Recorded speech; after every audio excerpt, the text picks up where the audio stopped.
The race to 5G is on, and the battle for talent is getting fierce. Welcome to 5G Talent Talk with Carrie Charles, a podcast dedicated to helping you face the future workforce head on. Navigate this challenging talent landscape with innovative strategies to attract, retain, and engage people in this new world of work. Only here on 5G Talent Talk with Carrie Charles, CEO of Broadstaff Talent Solutions. Hi, and thanks so much for joining today on 5G Talent Talk. I'm your host, Carrie Charles, and I am thrilled that you are here. I have a wonderful guest with me, Amy Wheelus. She is the Vice President of Architecture and Strategic Planning for AT&T, the Consumer Business Unit. Amy, thank you so much for joining me today. Thank you, Carrie. I'm so glad to be here. So, Amy, let me just brag a little bit, okay? Amy was a 2019 Fierce Telecom's Rising Star, and 2021, she was named one of the top women in tech by the Dallas Business Journal. This is so cool. In fact, when I was doing some research on you, there was a lot of other stuff that came up too. I mean, just you are involved in so much, and you've received so many awards and so many accolades, and I'm thrilled to have you on the show today. I really want to start, Amy, with your professional journey, how you got to where you are today. Thanks, Carrie. It's been a long journey, but it has flown by.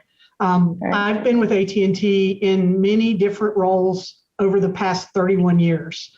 I am an engineer by training. I'm a Ramblin' Wreck from Georgia Tech. Have to put in that plug for my school there. I started in our network organization and have moved up around. I've done everything really from building buildings to starting new businesses. And one of the keys was continually learning and taking on new roles and new challenges when they came about. And that's allowed me to grow as a technologist and grow as a leader. Really enjoyed that ability to do that across AT&T as I've moved through my career. So tell me about your role, a little bit about what you do today. So today I am in our consumer business unit, and I have responsibility for our architecture and our strategic planning. Where are we going from a technology perspective? How are we changing and transforming our business? We are right now in the midst of one of the most aggressive transformation efforts I've ever been a part of. We're transforming the entire consumer stack, everything from our billing systems all the way up through how our customers experience their interaction with AT&T. And we're doing that all at the same time that we're rolling out 5G and turning up new technologies. And so it's really a challenge, but it's really exciting. That sounds like fun. Yeah, a lot going on right now, a lot of balls in the air. What does 5G mean for the customer and for the customer? I know we talk about it all the time. We have commercials, we read. I mean, there's just so much information on 5G, but what is it beyond video games and faster downloads? Yeah, so if you think about it, every new generation of connectivity has changed and created new innovative ideas. I mean, if you go all the way back in history, you went from the telegraph to the telephone, from analog to digital, from wireline to wireless, and now 3G, 4G, and 5G. 5G is really setting the stage now for revolutionizing how we interact with each other.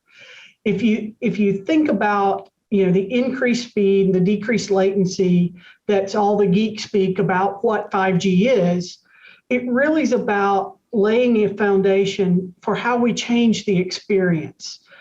5G's impact is going to be experiential and really drive an unrivaled interactive experience. I love that. So experiential. Can you give me an example? Well, or two. I'm a Star Trek geek. So if you think about Star Trek and you have holographs that have been, on our TV, we've been watching that technology for years. That technology is now real. Last year, we proved that technology by during COVID, we were able to transform the sports interview using holographic capabilities powered by 5G in the 2020 NBA playoff bubble in Orlando. And it's really cool. I think another thing there, if you think about it, and really appropriate for this week, as later this week we celebrate Veterans Day in the United States.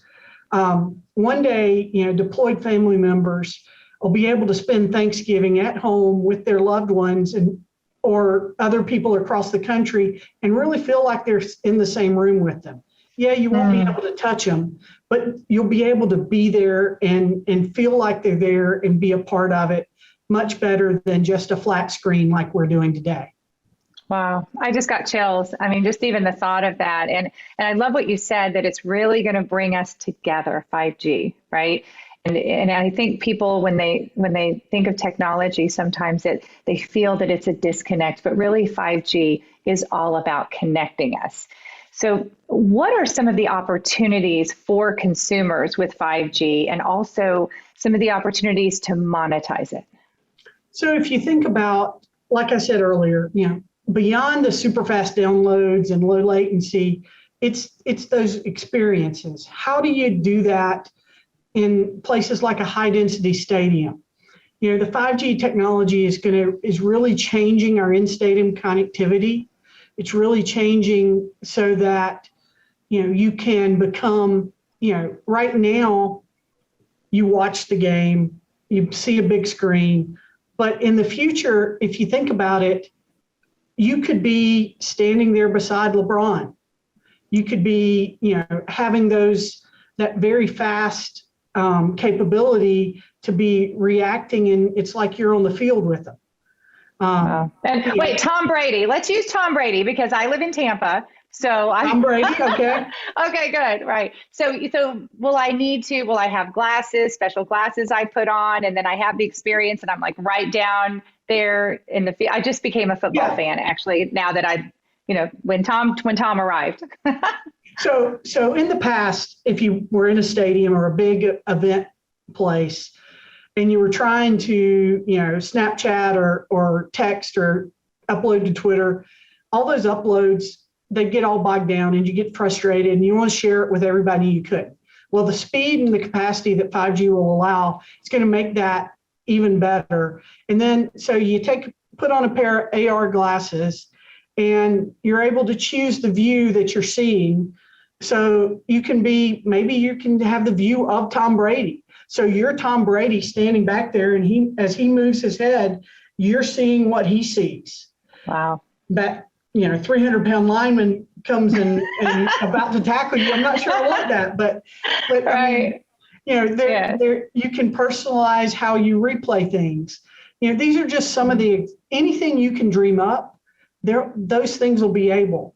And even to take it out of the sports realm, think about the future with how AR can, maybe in the future people won't need to have an actual piano, but they can put on the AR glasses and learn to play piano on their desk because the piano is superimposed there and you see it and you're able to do that. Think about all the things with, education that can be enabled. I was a part of a tech challenge recently and got to help judge actually last year. And the winner of that tech challenge was working on synthetic humans that are powered by 5G technologies. It's another fancy word for a holograph, but it's in the education space. How do you create, we have a shortage of teachers. How do you create the ability to put a teacher in multiple places at the same time? Wow. Oh, this is so cool. We could go on and on. I love this. I'm geeking out here with you. Let's switch gears a bit. And I know one of your passions is women in tech. And I was recently reading in 2021, still we have an issue. Only 25% of jobs in tech are held by women. So what, in your view, what are the challenges with getting women into tech and also keeping them there? We have got to help women believe that they can thrive in the tech industry. I think that that one of the biggest challenges is keeping them there. We're seeing the number of women graduating with tech degrees moving up. We've seen an increase. It's not at parity yet, but it is increasing. But then if you look into, the future, 5-10 years into their career, and the number that are leaving their tech jobs is huge. I saw a stat out of Accenture in 2020 that said 50% of women leave their tech jobs by the age of 35. And wow, we all know that there are a lot of reasons for that. Women, leave to go be moms. Women leave because they don't see themselves thriving. We have to showcase more women in technology. Little girls need role models that they want to be like. I didn't know a woman engineer until I got to Georgia Tech. And even then, the ratio of men to women was 8-1 when I got there. It's now a lot better than that, but it's still at a 2-1 ratio. Okay. I have a group of friends that I was very close with when I was at Georgia Tech. And if I look now 30 plus years into our careers, only 3 out of 20 stayed in the field through the whole career. Wow. Oh. That's an 85% dropout rate, just a small sample, but that's an 85% dropout rate. We have to be better about figuring out how to keep women in the workforce. And that's going to mean, what kind of programs can we create to help them re-enter? If they want to take some time off to have kids and be with their kids when they're little, how do we help them retool and re-enter? How do we help them, see the technology industry as somewhere they can thrive? Right. Amy, I read something which was really gave me a lot of hope. There was a study done in 2021, and it's the Trust Radius third annual Women in Tech report. They found that 74% of girls express a desire for career in STEM fields. Now, my daughter is a STEM major, so I'm curious to, girls are expressing a desire, but it's not actually translating into tech fields and staying inside of the tech field. So I see that there's a lot of work there that needs to be done. And I agree with you. The COVID, the pandemic, it's just been so difficult for women. Millions have left the workforce. And it's been especially difficult for women in tech. So I was reading a bit with this same study, and since the pandemic began, women in tech are working longer hours and they've taken on more responsibilities at work. And this is 43% said this compared to 33% of men. And the word burnout is being used to describe women in tech right now. And, what are your thoughts on how COVID or the pandemic has affected women in tech? Yeah, I think in that same study that you read, I think it said also that women are nearly twice as likely as men to have lost their jobs or been furloughed due to the pandemic. So it's a double whammy. The ones that stayed are working harder and longer and burning out. And the ones that lost their job, there were more that lost their job than men as well. One of the things that we've been focusing on within the team that I'm a part of is, trying to reach out and make sure that people know that we know they have to figure out how to balance. The caregiving duties largely at home in many cases fall on the woman in addition to their career responsibilities. And so we're trying to help our women in technology understand that, it's okay if at lunchtime you need to go to the grocery store because that works better for your schedule. That's fine. I've always thought about, you hear the work-life balance. There is it's never going to be perfectly balanced. Right. What it has to be is work-life integration. How do I integrate my work and my life together and make them both successful?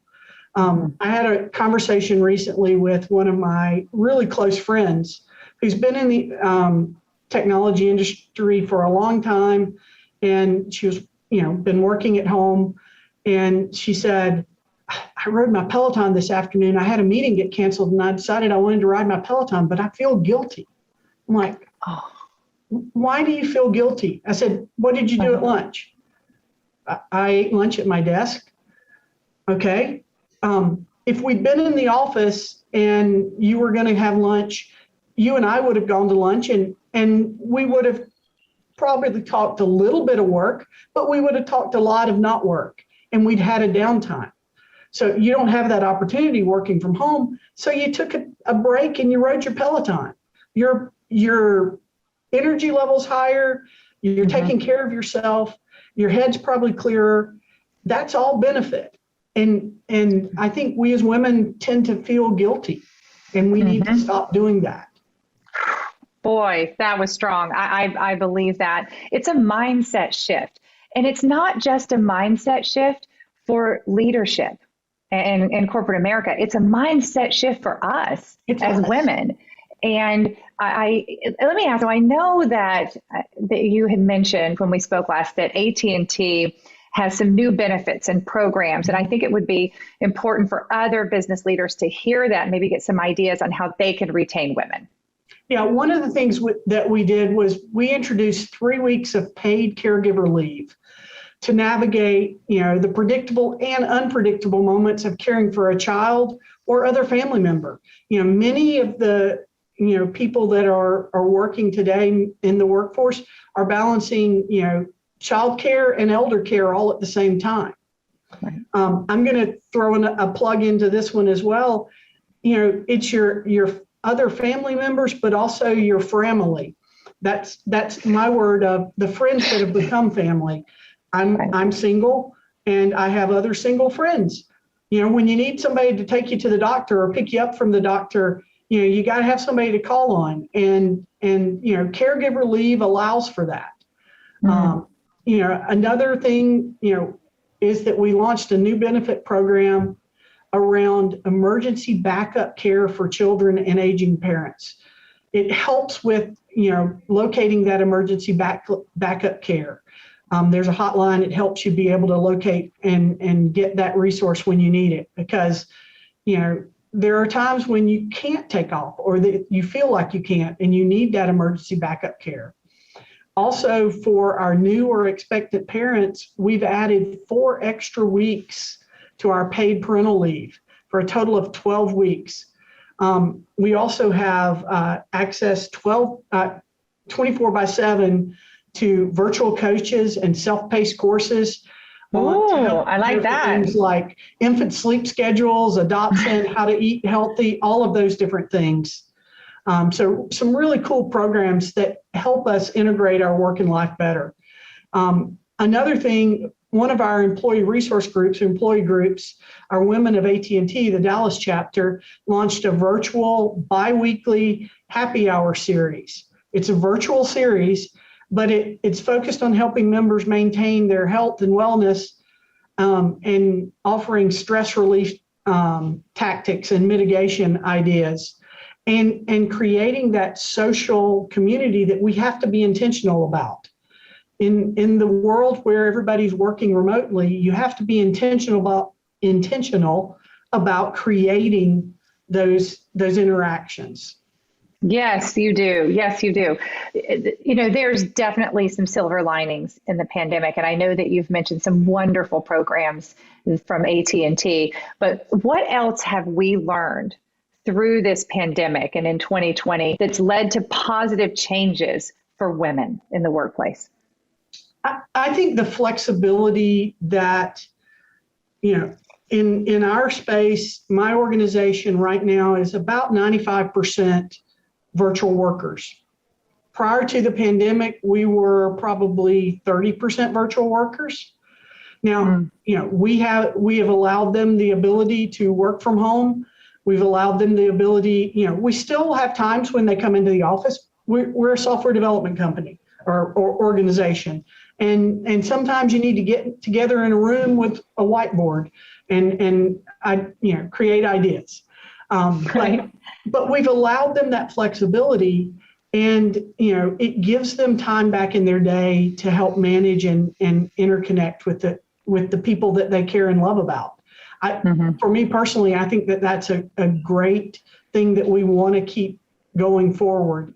I think we also are more aware of the need for social interaction. I think before it just happened organically because we were around people. You stopped at the water cooler and talked to them or whatever, or the coffee machine. But now I think we understand that need for connection, and we're more intentional about it. And I don't want us to forget that. I don't want us to lose sight of that. And I think that will help women. One of the things in my organization, I have the privilege to work. We're kind of an unusual organization within AT&T in that we have 5 out of 9 vice presidents in the Consumer Technology Platform Organization are women, which is a huge percentage, and it's really cool.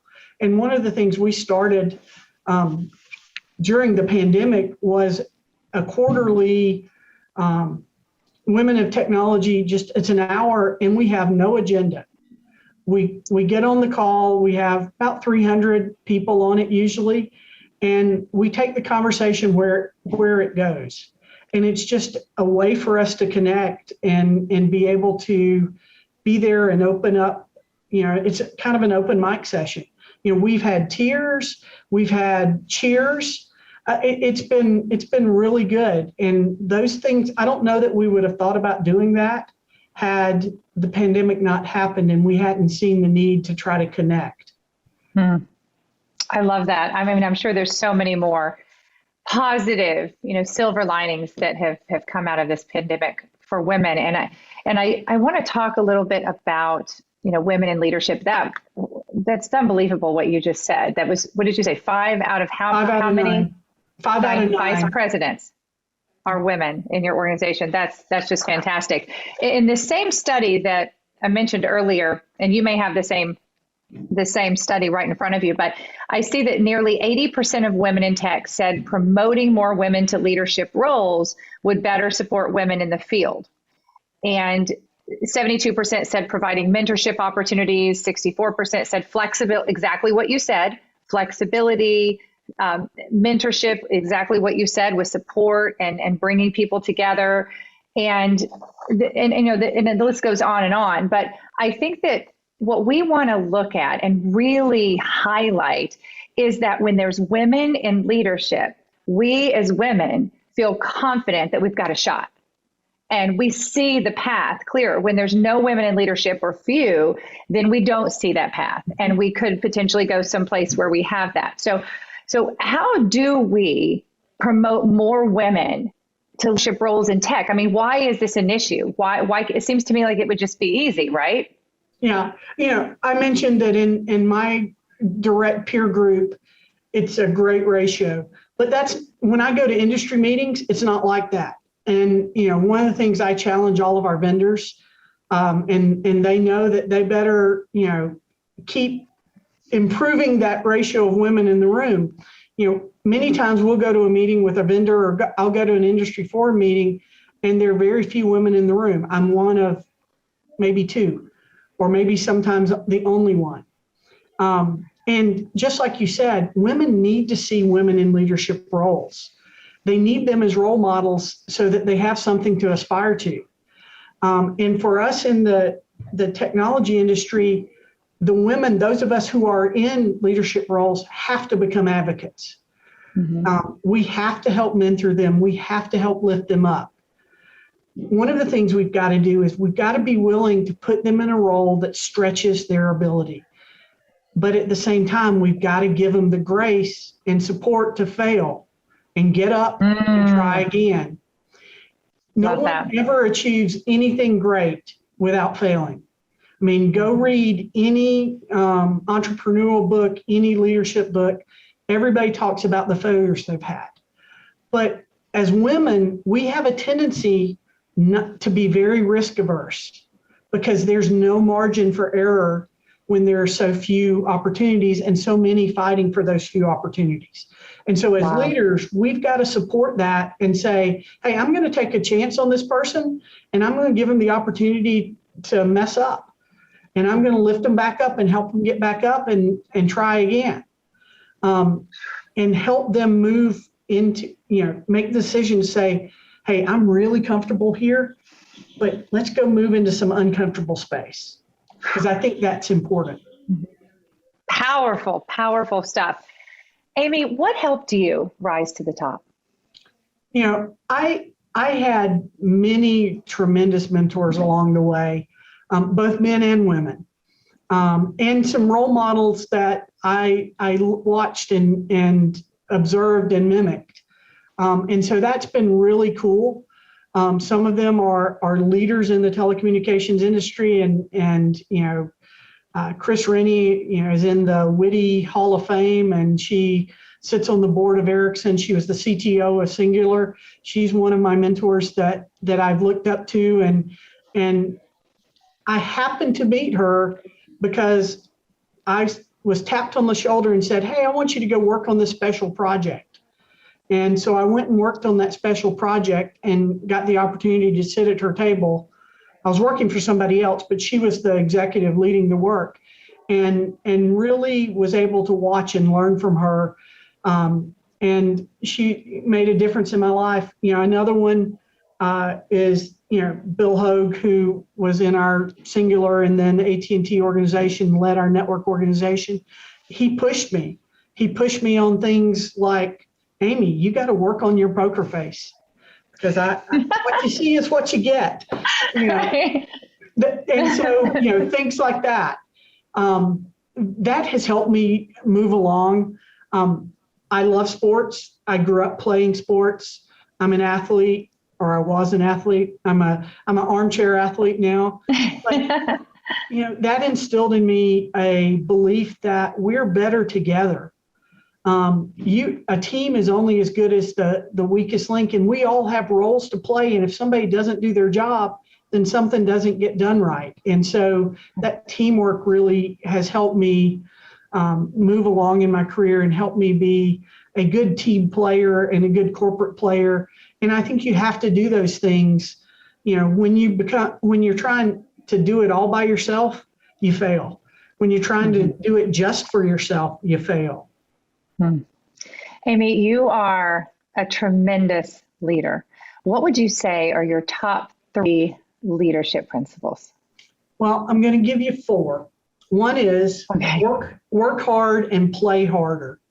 And with that, I mean, give 100% and be present where you are. If you're working, be present and give 100% to that. If you're not working, if you're playing, you go give 100% to that. It's really hard because we're connected to these things all the time. But we've got to take that time to play hard and disconnect and recharge. And as a leader, we enable that. Second one is respect our differences. Everyone contributes value. You debate ideas, but you support the decisions. You've got to be respectfully challenging the norm. The norm is the norm, and we can get complacent, but you've got to challenge it, but you got to do it respectfully, and we have to learn from each other. And the last 2 are quick. Be transparent, upfront and open. Bad news is not like fine wine. It does not get better with age. You've got to do root cause analysis. When something goes wrong, learn from it. You do root cause analysis not to point fingers, but you do that root cause analysis to learn from it so you don't repeat the mistake. And you got to share information. Too many people think that information's power and I'm going to keep it all to myself.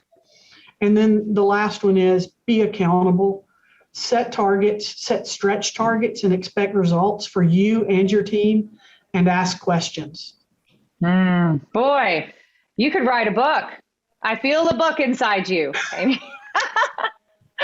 This is great.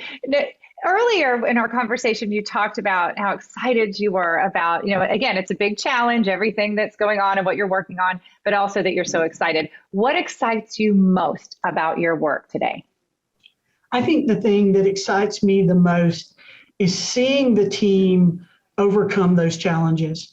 There are many days where we'll walk into a meeting and the team will be, we've got this mountain of work to do. We can't get it all done.